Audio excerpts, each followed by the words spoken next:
আসসালামু আলাইকুম বন্ধুরা, আমি এখন আছি হুগলির সেই বিশ্ব ইজতেমা স্থানে দাঁতপুরে।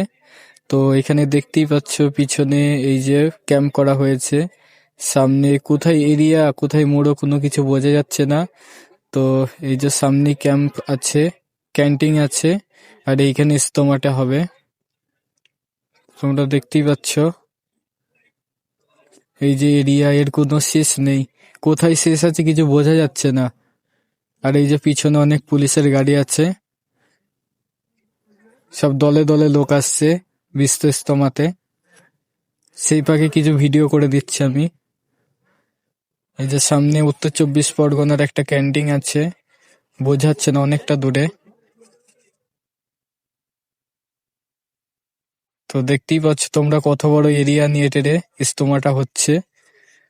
ভিডিওটি ভালো লাগলে অবশ্য শেয়ার করে জানাবে, আর তোমরা কবে আসবে সেটা কমেন্ট করে জানাবে।